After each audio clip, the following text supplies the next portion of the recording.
Friends, you're welcome in my YouTube channel smart study. आज हम पढ़ेंगे विचारधाराओं के बारे में, यानी कि जो है मानव और पर्यावरण के रिलेशन से संबंधित कुछ विचारधारा है। निश्चयवाद, संभववाद और नवनिश्चयवाद। इन विचारधारा को किसने दिया और इन विचारधारा के अनुसार मानव और प्रकृति के क्या क्या संबंध है, आज हम जो है पढ़ेंगे। जैसे कि पहली विचारधारा है निश्चयवाद। इस निश्चयवाद को हम नियतिवाद भी कह सकते हैं, या फिर इसको कहा जा सकता है मानव का प्रकृतिकरण। इस विचारधारा को जो है रेटजेल ने दिया था, और जो ये विचारधारा है वो एक जर्मनी विचारधारा है। इस विचारधारा के अनुसार जो मानव के सभी कार्य है वो प्रकृति द्वारा नियंत्रित होते हैं, यानी कि मानव जो भी कार्य करता है उस पर किसका कंट्रोल होता है? प्रकृति का। इसमें मनुष्य निष्क्रिय होता है और प्रकृति जो है सक्रिय होती है।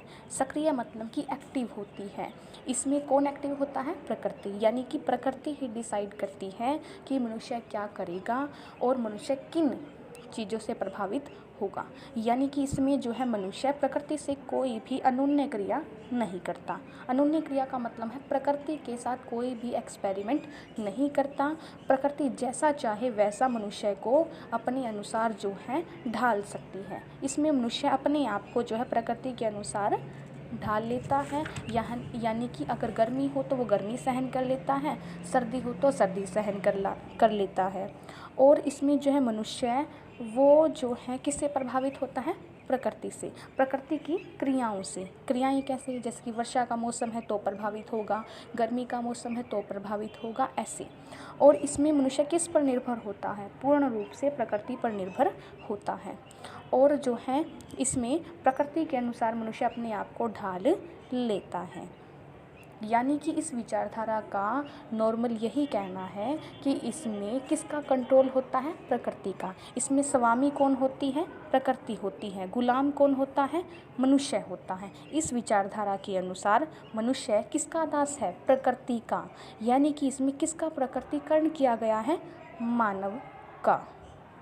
अगर इस विचारधारा का उदाहरण हम ले तो जैसे कि जब बादल गरजते हैं या फिर जब बिजली चमकती है तो आदि मानव क्या सोचता है? आदि मानव ये सोचता है कि जो ये बादल का गरजना है, बिजली का चमकना है, ये क्यों हो रहा है? वो सोचते हैं कि प्रकृति शायद उनसे नाराज़ है और ये प्रकृति का जो है क्रोध है, गुस्सा है, जिसके कारण ऐसा हो रहा है। इससे पता चलता है कि मानव जो है प्रकृति के हर क्रियाकलापों से, हर क्रिया से प्रभावित होता है और डर जाता है, और डरने के कारण इसमें किसकी पूजा करता है मानव? प्रकृति की पूजा करता है।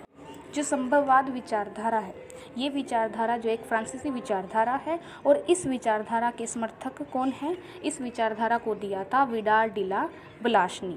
इस विचारधारा का ये कहना है कि मनुष्य जो है किसके नियंत्रण में?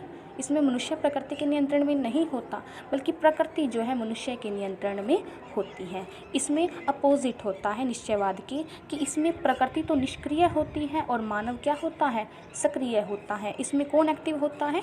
मनुष्य एक्टिव होता है।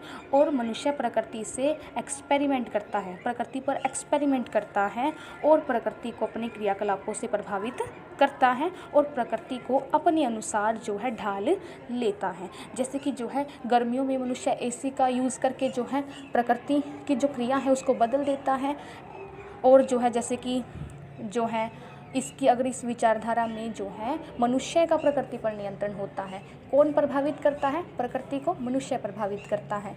कौन जो है प्रकृति से एक्सपेरिमेंट करता है? मनुष्य करता है। इस यह जो विचारधारा है ये निश्चयवाद के बिल्कुल अपोजिट है। अगर इसका एग्जाम्पल हम देखें तो इसका एग्जाम्पल हो सकता है जैसे कि नदी का पानी रोककर बांध बनाना, और जो है नदी के ऊपर पुल बनाना, ये जो है इसके ये इसके एग्जाम्पल जो हैं हो सकते हैं संभववाद के।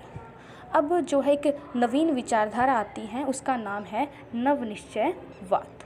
ये विचारधारा जो है ग्रिफिथ टेलर ने दी थी। इनके अनुसार जो निश्चयवाद विचारधारा है और संभववाद विचारधारा है। उनके बाद इन्होंने एक नवीन विचारधारा दी है, ये एक नवीन विचारधारा है और ये जो विचारधारा है ये संभववाद और निश्चयवाद दोनों का कंक्लूज़न है, दोनों का निष्कर्ष है, दोनों के बीच की विचारधारा है। और इस विचारधारा का ये कहना है कि ना तो प्रकृति जो है सबसे शक्तिशाली है और ना ही मनुष्य जो है सबसे ज़्यादा शक्तिशाली है। यानी कि ना तो प्रकृति का मानव पर पूरा नियंत्रण है और ना ही मानव का प्रकृति पर पूरा नियंत्रण है। चाहे मनुष्य कितना भी विकास कर ले, क्या होता है जब प्राकृतिक आपदा आती है, जैसे कि भूकंप आता है, भूस्खलन आता है, बाढ़ आती है, तो मनुष्य का जितना भी विकास है, जितना भी डेवलपमेंट है, जितनी भी उसकी तरक्की है, वो धरी की धरी रह जाती है। यानी कि इससे हमें ये पता चलता है कि ना तो प्रकृति पूर्ण रूप से जो है सर्वशक्तिमान है और ना ही मानव, दोनों की जो शक्तियाँ हैं सीमित है। यही जो है नव निश्चयवाद विचारधारा का कहना है। आई होप आपको अच्छे से समझ में आ गया होगा कि संभववाद विचारधारा का क्या कहना है, नव निश्चयवाद का क्या कहना है और निश्चयवाद का क्या कहना है। Thank you for watching this video and have a nice day.